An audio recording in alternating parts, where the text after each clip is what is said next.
Hello students, this is DK Jha. You are most welcome on your own channel Chemistry Funda. Today we are going to discuss about some tips, tricks and techniques for NEET examination 2024. बच्चों जैसे कि आपको पता है कि आज 22 अप्रैल है और 5 मई को नीट का एग्जाम ड्यू है।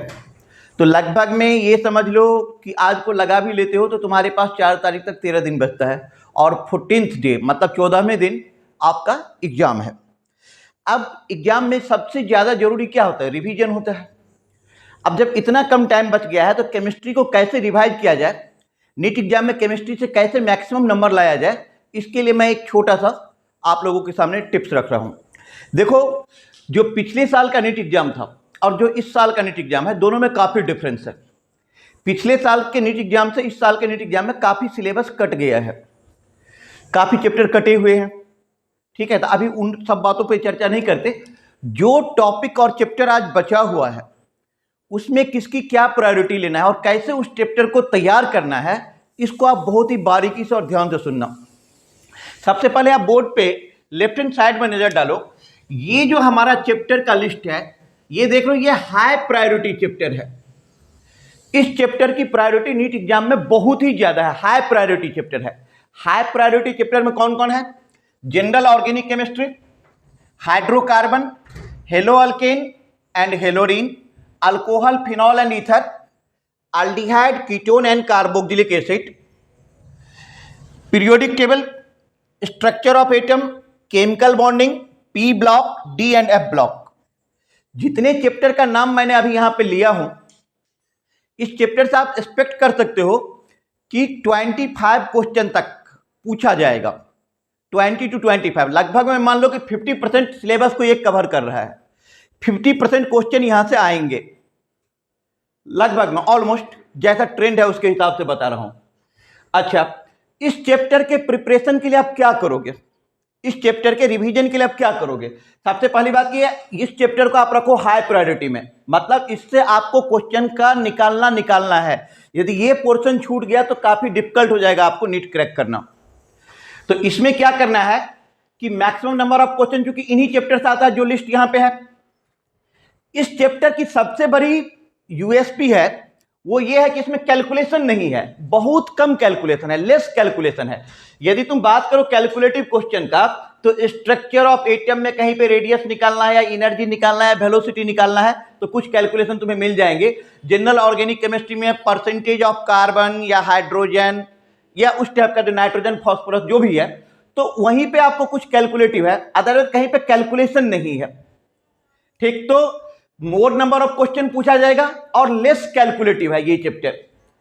इसमें आपको तैयारी क्या करना है कि जो एनसीईआरटी का बुक है उसका लाइन बाय लाइन आपको पढ़ना है एनसीईआरटी का, और साथ साथ जो आपके पास रेफरेंस बुक हो, क्योंकि ऐसा तो है नहीं कि आप लोगों ने तैयारी नहीं किया होगा।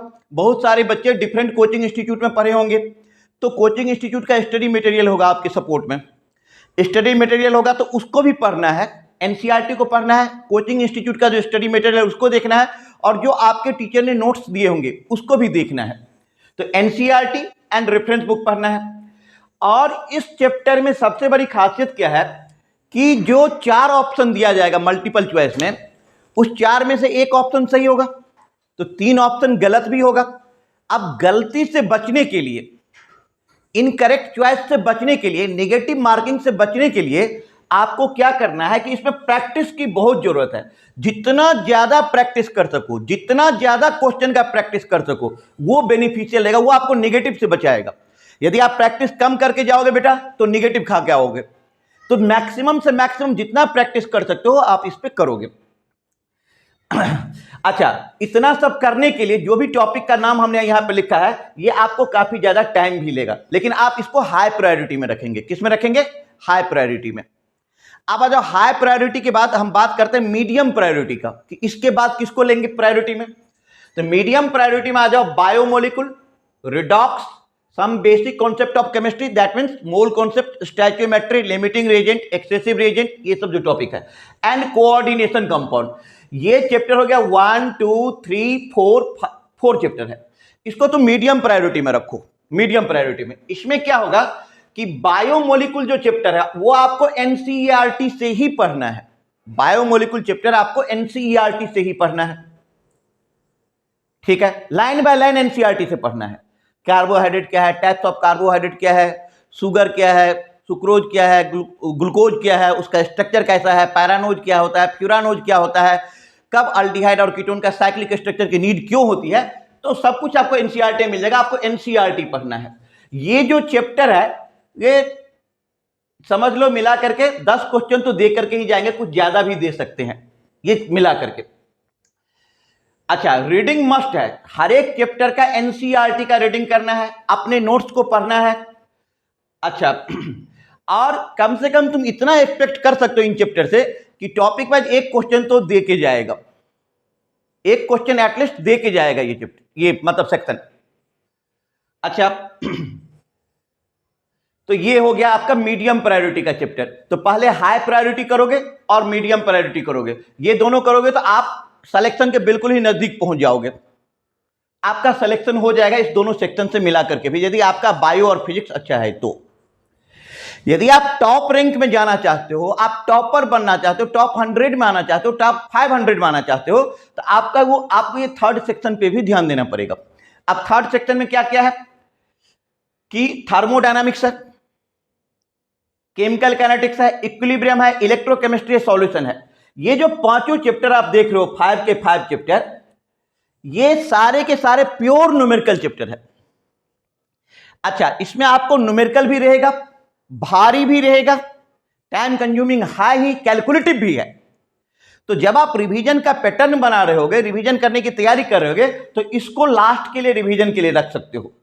लास्ट के लिए इनसे फ्यू क्वेश्चन पूछे जाएंगे, जो इन दोनों से बचेगा उसके बाद इधर से ही क्वेश्चन आएगा। तो इसको रिवीजन के लिए can be left for the end, and के लिए रख सकते हो, ठीक है। ये जो जितना चैप्टर है पांचों के पांचों, ये डिफिकल्ट भी हैं और टाइम कंज्यूमिंग भी हैं। आपको इसमें क्या करना है कि एनसीईआरटी को फॉलो करना है, आपके कोचिंग इंस्टीट्यूट से या आपके सर ने जो पढ़ाए होंगे उनके नोट्स को फॉलो करना है। और यही टॉपिक है, यहां तक तो जो बच्चा रेस में है, जो सीरियसली नीट का प्रिपरेशन कर रहा है, वो यहां से यहां तक कर लेंगे। लेकिन ये टॉपिक तुम्हें डिसाइड करेगा कि तुम टॉपर हो या नहीं हो। यदि आपने इसमें भी बाजी मार लिए तो आप टॉपर हो, तो आपको ओवरऑल सारा मिल जाएगा। तो रिवीजन को आपको इस स्ट्रेटजी से लेकर के जाना पड़ेगा, ठीक है। How much is too much, how good is too good, how fast is too fast, there are no limit of this unlimited thing. Think objectively, whatever you can imagine you will be getting, and something beyond your imagination। तो आप लोग इसको इस तरीके से follow करेंगे। Thank you.